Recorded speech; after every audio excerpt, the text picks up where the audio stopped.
हर पेड़ की छाया और हर सरसराहट मुझे जैसे किसी अनजानी परछाई की तरफ खींच रही हो।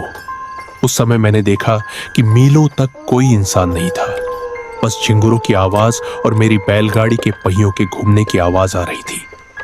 वह आवाज अंधेरी रात में मेरी तन्हाई को और गहरा कर रही थी। ठंड ऐसी थी कि पूछो ही मत। कुछ दूर चलते चलते मैंने देखा कि जंगल के रास्ते के किनारे एक पुराने बरगद के खूनी के नीचे एक अघोरी बाबा बैठे हुए थे। उनकी आंखों में कुछ ऐसा अजीब सा नूर था जो ठंडी हवा में भी किसी अनजानी शक्ति का एहसास करा रहा था। वह बिल्कुल शांत बैठे थे, लेकिन उनकी आंखों में अंगारे दहक रहे थे। जैसे ही मेरी बैलगाड़ी उनके पास से गुजरी, उन्होंने मेरी तरफ देखा। उनकी वह नजर मुझे ऐसी लगी जैसे उन्होंने मेरे पूरे शरीर को परख लिया हो।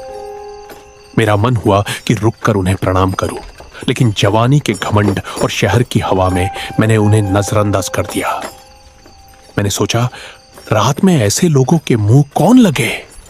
मैंने बैलों को जोर से चाबुक मारा और गाड़ी को तेज आगे बढ़ा दिया। उन अघोरी बाबा को नजरअंदाज करना ही मेरी जिंदगी की सबसे बड़ी भूल थी। अगर मैं उस पल रुक जाता और उन्हें प्रणाम कर लेता तो शायद मौत मेरे इतने करीब आ जाती और वह भयानक रात मेरी जिंदगी का हिस्सा कभी बनती ही नहीं। जैसे ही मैं उन्हें पीछे छोड़कर आगे बढ़ा, मौसम ने अचानक करवट बदली। तेज आंधी चलने लगी। आंधी की आवाज ऐसी थी जैसे कानों को चीर देगी। हवा के झोंके बैलों को डराने लगे। फिर तेज बारिश भी शुरू हो गई। मेरे बैल आगे जाने से डरने लगे और एक जगह जाकर एकदम से रुक गए, मानो जैसे जम से गए हो। बारिश की बूंदें इतनी तेज थीं कि हर आवाज को दबा रही थीं और चारों तरफ सिर्फ अंधेरा और सन्नाटा था।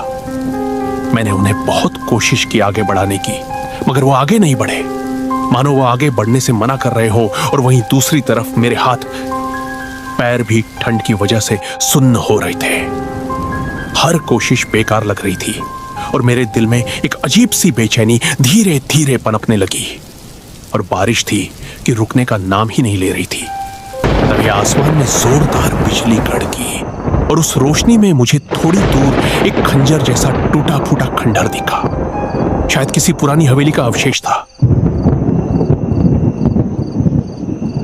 अपनी जान बचाने के लिए मैं उसकी तरफ दौड़ा। जैसे ही मैं अंदर गया, वहां सड़ी हुई लकड़ी और बदबू फैली हुई थी। हवा में एक अजीब सी सड़ी हुई गंध थी। हर चीज धुंध